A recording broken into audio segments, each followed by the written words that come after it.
Um levantamento feito com 28 mil estudantes de colégios particulares de todo o Brasil mostra a ambição por questões como qualidade de vida, bem-estar físico e mental, cuidado com os outros e também a contribuição para a construção de um país e de um mundo melhor.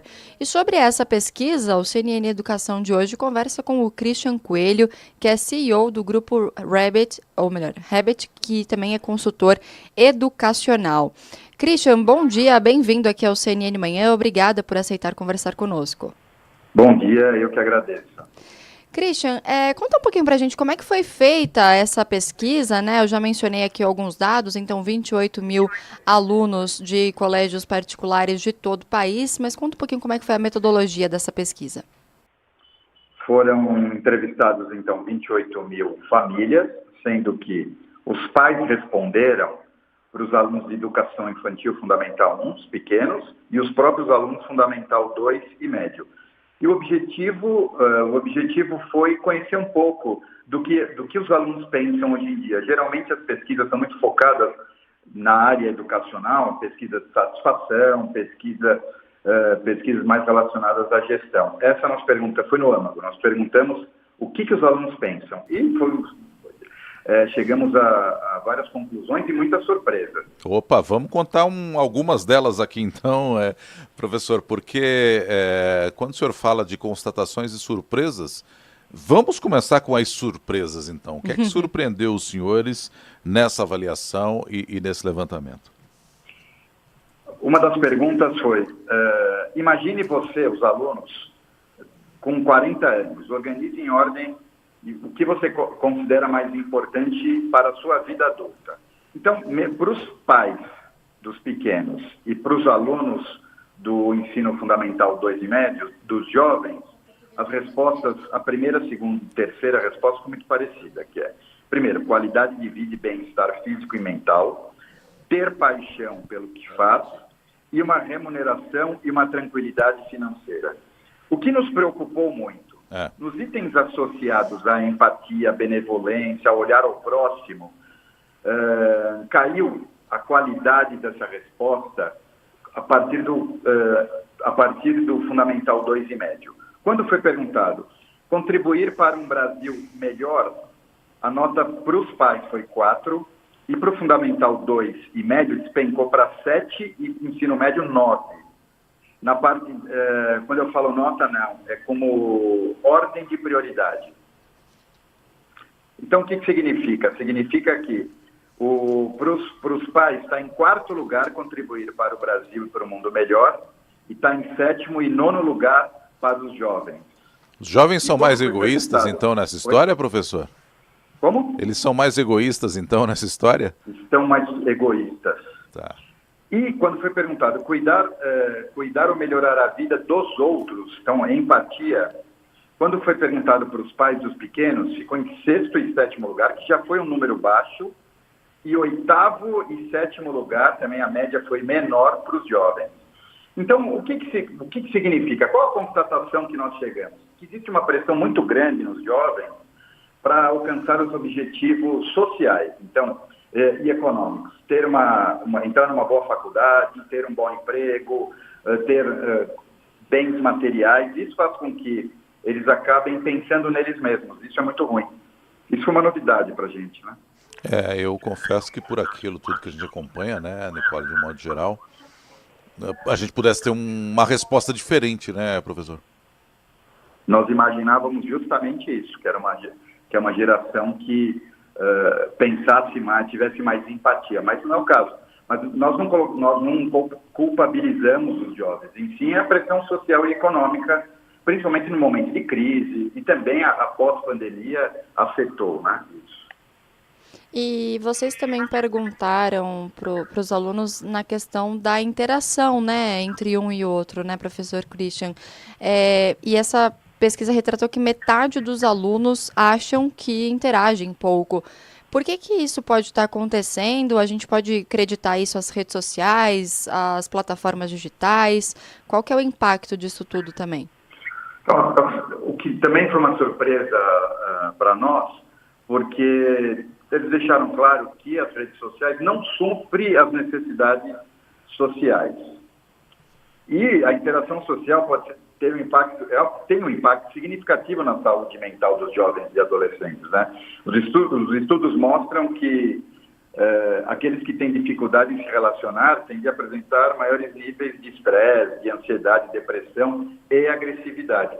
Então, a pesquisa mostrou que, por exemplo, 47% aí entra fundamental 2 e médio, dos jovens, né, passam muito tempo nas redes sociais se comunicando, menos da metade. O restante passa na rede social, mas de uma forma passiva, só vendo, escutando, e desses 60%, quase 60%, muitos não têm contato nenhum. Eles entram e saem com uma velocidade enorme, não tem interação. Então, a interação nas redes sociais, eles acham, fica aquém das necessidades sociais dos jovens. Não completa, não preenche. Professor, lembrando também, né, que a pesquisa foi feita com colégios particulares. Se a gente levasse isso para o ensino público, será que a gente teria muita diferença em termos geracionais e até de expectativas, né, daqui a um prazo? Porque uma coisa é o aluno que está no colégio particular, que teoricamente tem uma condição social e de dinheiro muito mais interessante financeira do que quem está numa escola pública. Será que a gente teria mais ou menos o mesmo retrato geracional ou aí as expectativas poderiam ser outras? Qual é a impressão que o senhor tem? Aí é uma análise especulativa, Isso. Mas eu acho que a resposta seria muito parecida, muito, muito. Nós pegamos as escolas de regiões periféricas, onde a mensalidade gira em torno de R$300, R$350, quer dizer, mensalidades muito baixas, ou também em regiões do Nordeste mais empobrecidas, e a resposta foi muito parecida. Então aí é mais uma tendência geracional mesmo, né? É uma tendência geracional e circunstancial, mais que geracional, talvez, né? Não, pode fazer. Por que o senhor diz circunstancial, professor? Esse momento de pressão econômica e social, eu acho que ela acaba afetando todas as classes sociais, né? Uhum. De formas até um pouco diferentes, mas acaba afetando todo mundo. Porque você tem que se dar bem na vida, você tem que ter sucesso, que você tem que, ou nas classes menos abastadas, que você tem que melhorar de vida. Então, eu acho que é uma questão mais circunstancial. A gente estava falando antes das telas, né, professor, e dessa interação entre os alunos. Vocês também perguntaram para eles a respeito da exposição às telas. Isso diz respeito ao tempo que eles passam, por exemplo, no celular, no computador? E qual foi o resultado que vocês obtiveram a partir dessa pergunta? Porque eles estão muito tempo na exposição de telas e isso nos preocupa, e também isso já não é nenhuma novidade, mas nos preocupa, assim, que as escolas têm que tomar muito cuidado para não aumentar essa quantidade de exposição às telas. Foi perguntado para o berçário e para a educação infantil, e mais de 41%, mais de 65% ficam de uma hora a 4 horas, quer dizer, é uma quantidade muito grande. Sendo que a Sociedade Brasileira de Pediatria diz que o ideal é evitar, até 2 anos, evitar a exposição de telas de 2 a 5, no máximo 1 hora. E quando você fala para o fundamental, mais de 60% ficam de 2 a 4 horas, o dobro do que é recomendado pela Sociedade Brasileira de Pediatria. As crianças ficam muito tempo, sim, são muito expostas à tela, e aí tem uma questão social, que é o pai chega cansado e para deixar o filho mais calmo, mais tranquilo, acaba colocando ele na internet. É comum, você vai num restaurante, você acaba vendo, né? Para o pai conseguir almoçar, ele coloca um joguinho para a criança se distrair. Isso é muito ruim, porque o tempo de exposição, quanto tempo o pai passa semanalmente com o filho, também não é muito grande. A maioria passa de 5 a 10 horas por semana. Quer dizer, muito pouco, né? E desse tempo, uma parte, ele fica na tela, quer dizer, aí também isso corrobora com a falta de empatia lá na frente. Porque aos ausência o distanciamento, ele acaba tendendo a deixar as pessoas mais entristecidas e principalmente mais inseguras. Ô, professor, essa pesquisa, esse levantamento serve aí de alerta para a gente tentar mudar o rumo um pouco desse cenário apresentado? Ou seja, que tipo de medida o senhor imagina que seria possível, até dos pais mesmo, e escolas, o senhor já citou aí um pouco também, mas da própria família mesmo, para tentar mudar um pouco esse cenário e trazer um pouco mais de empatia, ainda que essa pressão, né? Exato, ainda que essa pressão ela se verifique nos dias atuais. É possível tentar mudar o rumo disso? Então, na verdade, assim, é uma questão de educação, e nós chamamos de escolacentrismo. O papel da escola, não só na questão de disseminação do conteúdo acadêmico, mas também do desenvolvimento da família. Na verdade, do desenvolvimento de todas as pessoas que envolvem a educação do filho, que são os professores, os amigos, os familiares e os vizinhos e os colegas. Então, o papel da escola particular pode ser muito positivo a partir do momento que ela ter esses dados em mãos e começar a apresentar isso e capacitar e desenvolver os pais. Escola de pais, mandar conteúdo para essas famílias, porque na verdade não tem curso, né, faculdade para ser pai e mãe. Então acho que o papel da escola nessa educação mais ampla eu acho importante. Eu queria fechar aqui com uma pergunta ainda, professor, sobre a pesquisa, mas que inclusive entra em alguns assuntos que a gente já tratou aqui no CNN Manhã anteriormente, que fala sobre a questão da escolha de futuros empregos em relação aos gêneros.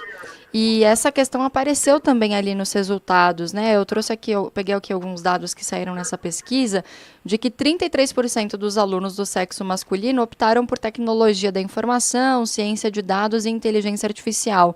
E 44% das participantes do sexo feminino escolheram a ciência da saúde como uma possível profissão. Eu queria te ouvir, professor Christian, a respeito dessas diferenças nas áreas de atuação profissional de acordo com o gênero. Por que a gente tem essas escolhas? Vem de geracional, sim. Vem de pai para filho. Então, o combinado é menino faz exatas e menina que sabe cuidar da casa, que sabe cuidar dos outros, vai para a questão de saúde. Isso é muito ruim, muito. A gente chama de teto de vidro. Tem uma diferença, tecnologia da informação, ciência de dados, de 33% dos homens, dos meninos, buscam essa área de ciências e tecnologia, e só 14% as meninas. Administração, economia e finanças, de 24% para 17%. E justamente nas áreas onde nascem os grandes diretores, os maiores cargos como CEOs, são essas áreas de exata. Por isso, um dos motivos de nós termos menos líderes nas grandes empresas. E isso, a escola não colabora com isso, mas tem que deixar muito claro, né? É um trabalho no ensino médio de quebrar esse paradigma de tem curso para menino e tem curso para menina, não existe isso. Esse é o papel da escola, assim, com esses dados na mão, porque às vezes a gente acaba naturalizando isso. Isso é natural, então o homem... E eu escutei já de um educador dizer o seguinte, não, o homem está mais preparado para exatas. Não existe comprovação científica de absolutamente nada sobre esse assunto. É uma questão cultural e isso tem que ser quebrado dentro da escola. Perfeito. Tá certo. É muito importante a gente também trazer esse dado, né, professor, para tentar romper mesmo e fazer com que as escolas estimulem as crianças e principalmente as meninas, né, a participarem de qualquer profissão ou tenham interesse aí por qualquer área, seja ela de exatas ou de humanas. Muito obrigada, viu, professor Christian, por essa entrevista, por trazer um pouco desses dados que foram feitos nessa pesquisa com 28 mil estudantes de colégios particulares em todo o país. Uma boa semana para o senhor e até a próxima. Eu que agradeço. Obrigado. Tchau, tchau.